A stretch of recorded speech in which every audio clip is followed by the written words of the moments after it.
Poudreuse par Sophie Lalonde-Roux, c'est l'histoire d'un jeune homme montréalais appelé Lou Antoine qui essaie de se sortir de ses problèmes de toximanie. Donc c'est un livre qui parle de deuil, de pauvreté, de drogue évidemment, puis qui aborde tout ça avec un regard très humaniste, très positif et parfois même poétique par endroits. Donc avant de commencer ma critique, je veux juste dire que c'est le dernier livre en liste du prix littéraire des collégiens que je critique. J'ai critiqué tous les autres qui sont sur ma chaîne si vous êtes intéressés puis que vous ne les avez pas encore vus.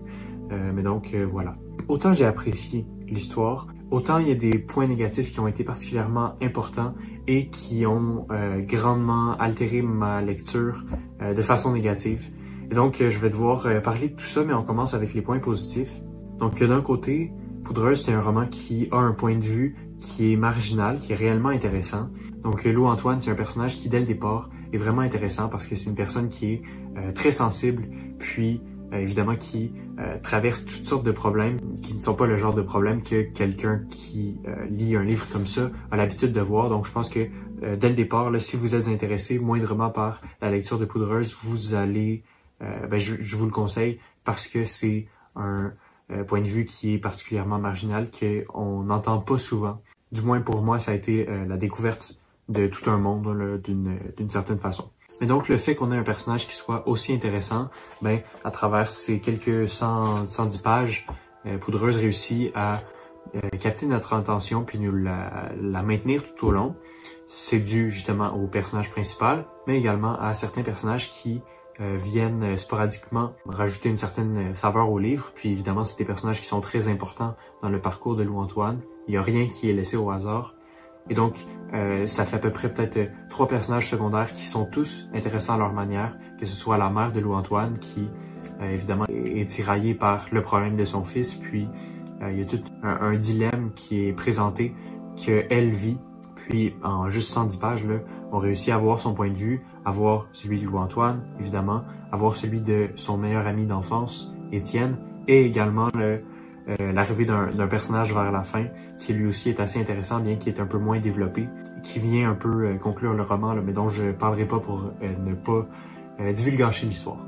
Mais donc, en plus de ça, parce que là, je parle encore de rythme, là, en plus de ces personnages-là qui sont très intéressants, il y a le fait que le travail de réécriture dans ce texte-là est vraiment, il est bien fait, là. On le ressent par endroits. On voit que il y a certaines scènes qui ont sans doute été coupées, particulièrement en ce qui concerne la sous-intrigue entre Lou Antoine et une femme Alzheimer qu'il rencontre. On voit que il y a certains passages qui ont été coupés par souci de rythme.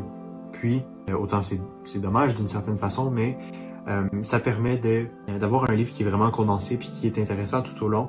Je pense que pour ma génération, justement pour les gens qui vont devoir ultimement choisir là, de qui sera le gagnant du prix littéraire, c'est un livre qui fonctionne très bien à ce niveau-là. Mais donc voilà, il y a une réelle impression de progresser dans le roman.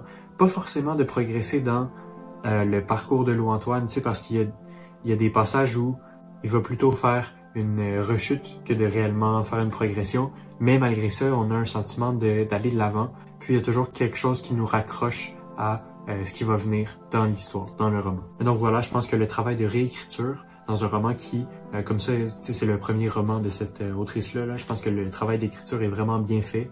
Puis il témoigne du fait qu'il y a probablement eu un éditeur qui a vraiment aidé l'autrice dans sa démarche. Si c'est l'autrice qui a fait ça par elle-même, je suis très impressionné parce que c'est réussi.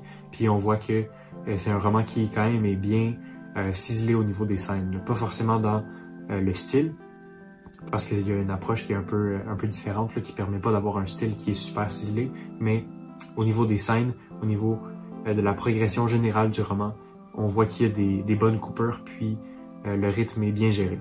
Maintenant, ça c'est un autre aspect qui est quand même positif, mais qui va peu à peu nous amener vers le gros point négatif de cette histoire-là, et c'est le style, parce que c'est un roman qui est raconté à la première personne.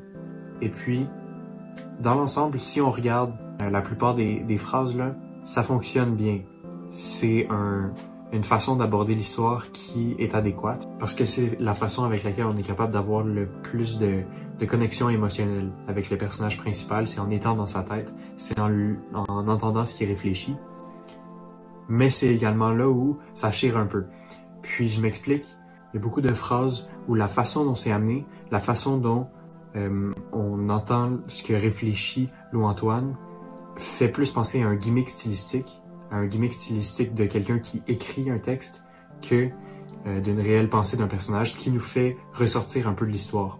Puis là, je dis un peu, mais vraiment c'est un euphémisme. Il y a des moments où j'ai été complètement sorti de l'histoire à des moments qui étaient essentiels pour le roman.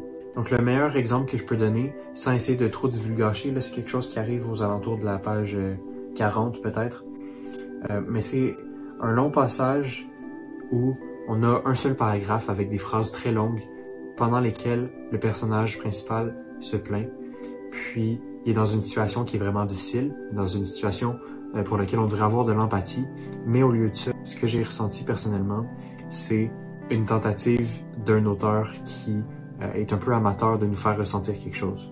Et donc, on a ce long passage où le personnage se plaint, puis il s'apprête éventuellement à se suicider. C'est une situation qui devrait être très touchante, mais qui n'a pas fonctionné du tout pour moi. Puis c'est justement dû à ce texte à la première personne qui est pas tout à fait maîtrisé, qui ramène parfois des lieux communs, des phrasés qui sont clichés, tout simplement. Alors ça l'a un peu filtré ma perception du texte, ça l'a modifié d'une façon qui était particulièrement négative. Il y a des passages où j'ai complètement décroché de l'histoire et ça c'est dommage. Mais c'est un problème auquel on peut s'attendre parce que justement c'est un texte à la première personne, puis ces textes-là d'habitude ça passe ou ça casse, soit on est capable d'entrer dans l'histoire, puis d'entrer dans la façon dont réfléchit le personnage ou de ne pas y entrer du tout. Et donc voilà, moi je suis un peu partagé, mais je trouve qu'il y a des endroits où ça n'a vraiment pas du tout été réussi, justement parce que ça donnait plus l'impression d'être un gimmick, une utilisation de clichés, que d'être un texte qui est réellement honnête dans sa façon d'aborder les personnages. Et donc voilà, tous ces passages-là qui sont un peu plus à l'eau de rose ont fait en sorte que j'ai pas particulièrement apprécié Poudreuse. Autant c'est un sujet qui est vraiment intéressant, autant je suis capable de voir tout le travail qui a été mis dans ce roman-là, autant il y a des passages qui m'ont vraiment pas plu dans la façon dont ils étaient abordés et qui ont en grande partie gâché ma lecture. Et donc, j'ai vu que la réception était assez positive pour ce roman-là, donc je suppose que j'ai moi-même une opinion qui est un peu marginale de ce roman-là, puis je suis content de voir qu'il y a des gens qui l'ont apprécié, mais personnellement, j'ai pas été capable d'entrer dedans, puis c'est peut-être justement à cause d'une certaine fatigue de toutes ces histoires-là qui reposent sur le fait qu'ils sont racontés à la première personne, ce qui est un pari qui est assez dangereux. Alors voilà, c'est ce que j'ai pensé de Poudreuse. C'était le dernier roman en liste du prix littéraire des collégiens. Je vous remercie d'avoir écouté cette vidéo, puis on se voit la semaine prochaine. Merci beaucoup.